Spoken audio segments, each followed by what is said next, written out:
Hi, everyone, and welcome back to another episode of the Sports Tech Allstars Podcast. Today is episode 3 of our series with NGSC, the new global sports conference in Riyadh, where I was a few weeks ago. The NGSC is a conference held to bring together people from the worlds of sports, gaming, and eSports. It's held alongside the eSports World Cup in Riyadh, a fascinating conference, and also was a great World Cup. I got a bit of it.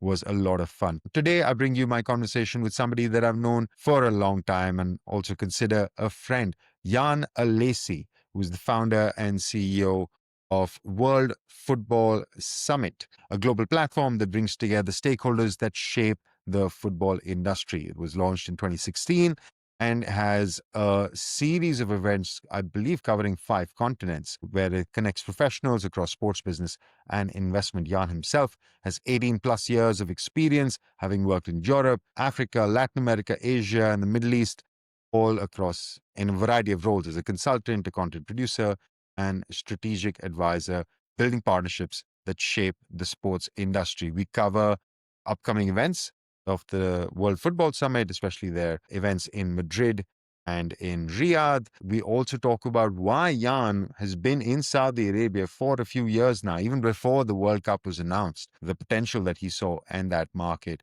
and of course, a lot more. Here's my conversation with Jan Alessie. At NGSC in Riyadh, I've got my good friend, Jan. Jan, you've got a lot of stuff that you are always up to, but I know you have something big coming up in Riyadh in December. Tell me what that is. Well, World Football Summit Riyadh, our 3rd edition here in the Kingdom. So the first one which we did in Jeddah back in 2023. The last one that we did here in Riyadh at CAF in December last year.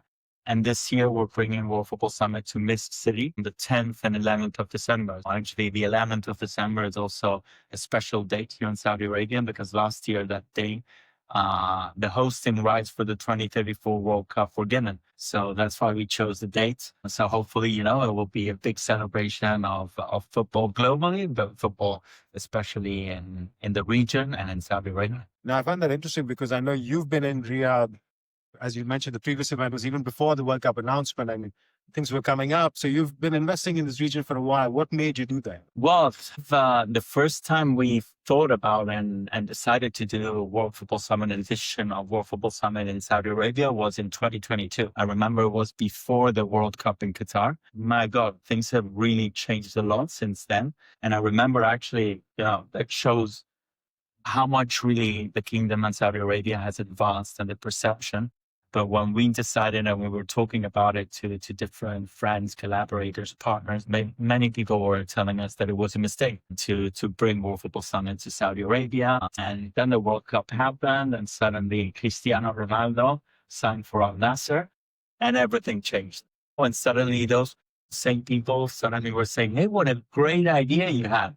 Can you get a ticket? Can you get me on the speaker list? And we, I personally, not only World Football Summit, but myself have invested so much in Saudi Arabia. I've been months and months in Saudi Arabia since then. And now I consider Saudi Arabia, Riyadh, a second home. So many friends. I'm very close to the country. So we're very proud of what we did because I think when we did our first edition in Jeddah, it coincided with the Club World Cup. It was the first sports industry event of its type here in Saudi Arabia. And last year's was much better than that first edition. And we're hoping that this 3rd edition will be even better than last year's now. So we're really looking forward to, this event in December, but growing our platform and our here in the Kingdom. And that's the power of vision. Speaking of vision, I know you have a major announcement that you made earlier today. Tell us about that. Well, I'm here I have always had a great relationship with Ralph. Have always been a fan of what they did. Within the program of World Football Summit, eSports always has its space, but we wanted to give it more space and to strengthen that sector. That's an important sector of the sports industry, which is eSports now. So we've just announced a partnership with the new Global Sports Conference and with the eSports World Cup, where at every single World Football Summit event, we're going to have a dedicated track to eSports. with the right speakers, attracting the right audience, and we will co-organize it together with them. No, so we'll be starting already in 10 days at our next event in Hong Kong. So straight away? Yeah, straight away. Yeah, because obviously, we've announced it today, but we've been working on it for some time. Then we will have it also in Madrid on the 15th and 16th of October, and then obviously in Riyadh in December now, and that will carry on next year, and hopefully even strengthening even more that partnership. Speaking of Madrid, now you just reeled off the next 3 events. I want to take a minute on that because there's quite a lot of work. I mean, Sports Tech has been a long-time partner of WFS. I think we'll do I lost count, at least 5th or 6th edition of the awards that we're participating in. So been around for a while. But so you've got Hong Kong, which you fly to tonight or tomorrow or whatever it is, whenever this episode comes out. Jan would have probably gone back to Madrid by then. So you've got Hong Kong coming out in about a week. 3rd and 4th of September is Hong Kong. 15th, 16th of October is Madrid. 10th, 11th of December is Riyadh. So if November's to sleep then? Come on, you have to be working. I have fun at least. Walk me through those properties. You've got these 3 for the rest of 2025. You've got a long lineup for 26, and I want to come to 26 because in the World Cup year, what do you have planned? I want to hear about that. But what differentiates these events? Of course, beyond the geography, but how did they get local? Well, they're localized just because of where they are. So obviously we give the main actors of each of the events are actually the countries where we operate. So here in Saudi Arabia, obviously we discuss global topics, but they also have a very strong regional focus. And the companies that come and travel to the host cities where we develop, they want to do business in that country and in that region.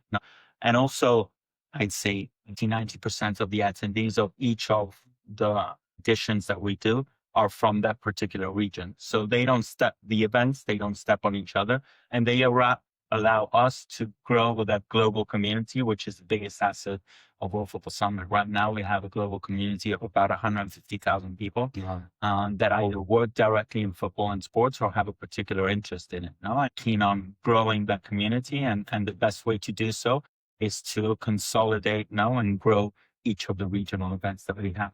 And make sure that you're present everywhere and make a stronghold in each of the spaces. Speaking of making a stronghold, you've got World Cup coming up next year. I know you have an event already in Mexico and Monterrey that you've been doing.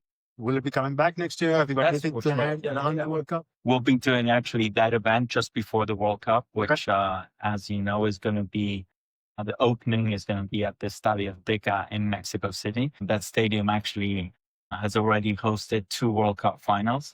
Jan mentioned that. What a great story.